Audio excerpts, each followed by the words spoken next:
Bismillahirrahmanirrahim. Alhamdulillah.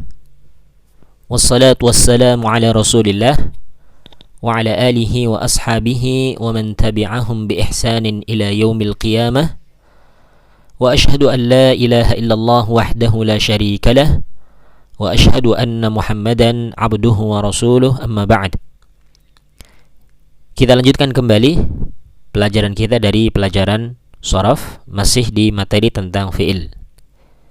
Dan sekarang pembahasan yang kelima dari pembagian fi'il dilihat ataukah ditinjau dari kaidah Shoraf, yakni fi'il dilihat dari disebutkan ataukah tidak fa'ilnya, disebutkan fa'ilnya ataukah tidaknya. Al-fi'lu bin nadhari ila dzikri fa'ilihi min adamihi. Fi'il dilihat dari sisi penyebutan fa'ilnya ataukah tidaknya. Ini terbagi menjadi dua. Yang pertama adalah fi'il mabni lil ma'lum. Apa yang dimaksud dengan fi'il mabni lil ma'lum? Fi'il mabni lil ma'lum itu adalah fi'il yang disebutkan fa'ilnya, disebutkan pelakunya. Ya. Contohnya fahimat talibu ad-darsa. Ini fahima sudah kita sebutkan di pertemuan sebelumnya, termasuk dari fi'il muta'addi, ya, butuh maf'ul. Fahimat talibu ad-darsa. Seorang murid faham dengan pelajaran.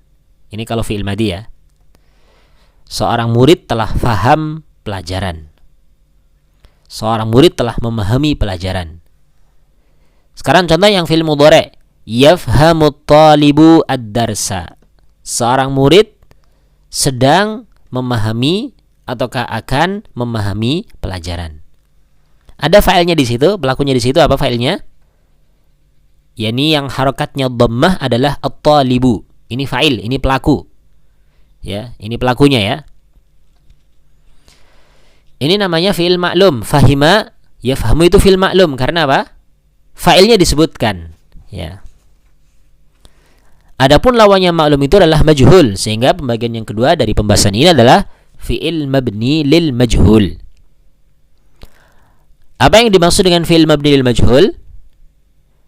Fi'il mabni lil majhul itu adalah fi'il yang fa'ilnya, yang pelakunya itu dihilangkan.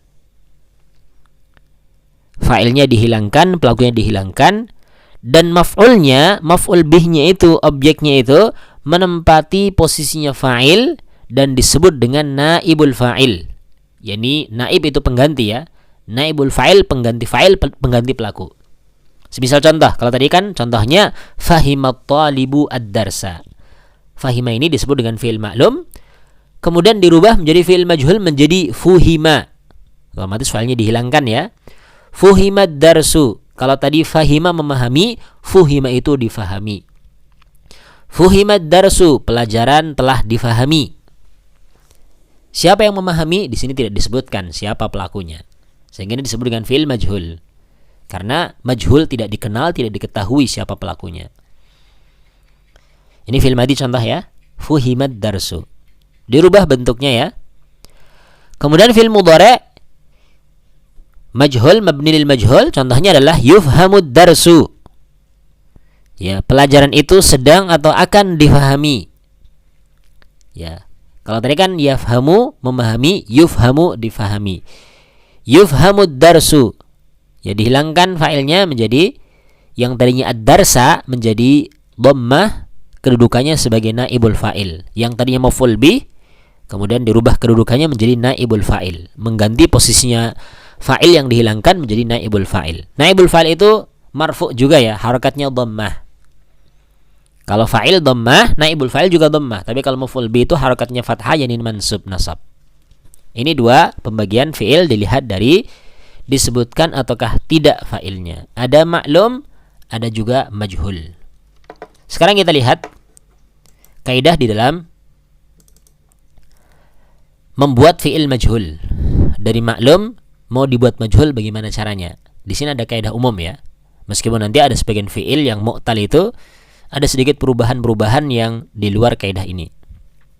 Tapi itu pembahasan nanti di kelas-kelas setelahnya. Ini baru perkenalan saja. Nanti khawatir bingung, maka kita sebutkan umumnya saja, kaidah umumnya saja.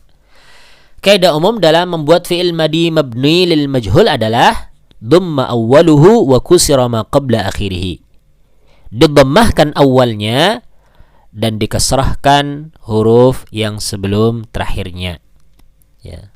Contohnya, kataba. Dhammahkan awalnya menjadi ku, ya. Kasrah huruf sebelum terakhir berarti ki, ya. Hurufnya kan cuma 3 ya. Yang pertama kaf, didhammahkan awalnya, huruf sebelum terakhir adalah huruf ta. Maka kutiba. Kalau kataba menulis, kutiba ditulis. Contoh yang lain, fahima. Ya. Huruf pertamanya di sini apa? Fa, didhammah dulu, fu. Huruf yang sebelum terakhir huruf apa di situ? Huruf ha. Maka fuhima. Kalau fahima memahami, fuhima difahami. Ya. Kataba Muhammadun ad-darsa, kutibat darsu. Ya. Contoh seperti itu ya. Fahimat talibu ad-darsa, fuhimat darsu. Contohnya dalam kalimat. Kemudian kaidah umum dalam membuat fi'il mudhari' mabni lil majhul. Kalau tadi dhamma awwaluhu wa kusira ma qabla akhirih, sekarang dhamma awwaluhunya sama tapi wa futiha ma qabla akhirih. Didhammahkan awalnya dan difathahkan huruf yang sebelum terakhirnya. Contohnya, kalau tadi fi'il madinya kataba, mudhari'nya yaktubu. Berarti kan dhamma awwaluhu, berarti didhammahkan huruf ya-nya ya. Yuk.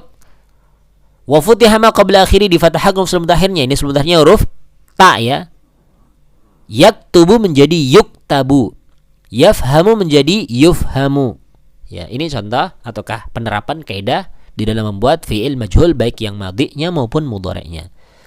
Sekarang kita lihat contoh untuk pembahasan ini. Contoh ya. Sekarang contoh fi'il maklumnya. Fahimat talibu ad-darsa. Fahima itu fi'il, talibu fa'il, ad-darsa maf'ul bih. Kalau mau dibuat majhul berarti menjadi fuhimat darsu. Talibnya ini dihilangkan, fa'ilnya dihilangkan, kemudian bentuk fi'ilnya dirubah. Bentuk kata kerjanya dirubah menjadi dhamma awwaluhu wa kisra ma qabla akhirih untuk fi'il madinya ya. Fuhimat darsu. Yang tadinya ad-darsa fathah menjadi dhamma ad-darsu. Ya. Kemudian selanjutnya contoh yang maklum ya, yafhamu talibu ad-darsa. Fi'il mudhari' sekarang, contoh fi'il mudhari'. Seorang murid memahami pelajaran. Kemudian kalau dimajhulkan menjadi yufhamud darsu, pelajaran sedang difahami. Ya. Contoh yang ketiga, qara'al muslimu al-Qur'ana, seorang muslim membaca Al-Qur'an. Ya. Qara'a fa'il, al-muslimu fa'il, Al-Qur'ana maf'ul bih. Ini fi'ilnya fi'il maklum. Membaca ya, Sekarang quri'al Qur'anu, Al-Qur'an dibaca, Al-Qur'an telah dibaca. Tidak ada fa'ilnya, tidak ada pelakunya, tapi adanya naibul fa'il. Ini namanya naibul fa'il ini semuanya. Ad-darsu, Al-Qur'anu, Al-Qur'anu. Ini naibul fa'il, pengganti fa'il. Yang tadinya maf'ul bih menjadi naibul fa'il. Kemudian contoh yang keempat, yaqra'ul muslimu Al-Qur'ana dengan fi'il mudhari'. Qara'a yaqra'u, quri'a yuqra'u. Nanti di sini ya. Yaqra'ul muslimu Al-Qur'ana, seorang muslim membaca Al-Qur'an. Fi'il, fa'il, maf'ul. Sekarang fiilnya dirubah menjadi bentuk majhul. Yuqra'u. Ya.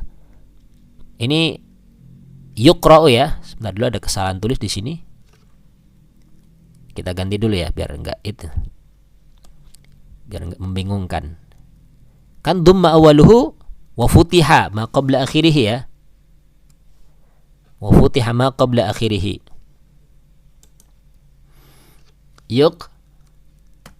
Yuqra'ul Qur'ana. Ya. Qara'a yaqra'u menjadi yuqra'u. Yuqra'ul Qur'anu, ya. Yaqra'ul muslimu Al-Qur'ana menjadi yuqra'ul Qur'anu. Al-Qur'an sedang dibaca. Ini contoh ya. Pembahasan fi'il maklum dan majhul. Sekarang terakhir dari pembahasan fi'il adalah fi'il al-fi'lu bin nadhari ila tasrifihi. Fi'il dilihat dari tasrifnya. Fi'il dilihat dari tasrifnya itu terbagi menjadi dua. Yang pertama fi'il jamid, fi'il yang tetap dalam satu bentuk, tidak bisa ditasrif kepada bentuk yang lain. Ya, contohnya ada fi'il laisa, tidak ada laisa yalyisu, laisan, tidak ada ya. Ini enggak ada tasrifannya. Asa, ya'su tidak ada. Ni'ma, yan'imu tidak ada. Ni'ma ya ni'ma saja. Bi'sa ya. Ini fiil-fiil contoh. Bi'sa, yab'isu tidak bisa. Ya. Ini dalam satu bentuk jamid tidak bisa ditasrif. Lawan yang jamid adalah mutasarrif. Mutasarrif adalah fiil yang tidak tetap dalam satu bentuk, akan tapi memiliki bentuk tasrif yang lain dari fiil madi, mudhari', masdar, amar, nahi, kemudian juga apa namanya itu? Isim fa'il, isim maf'ul, isim zaman, isim makan, isim alat, namanya fiil mutasarrif. Sebagaimana fiil-fiil yang sudah kita pelajari sebelumnya itu masuk dalam pembahasan fiil mutasarrif. Ya.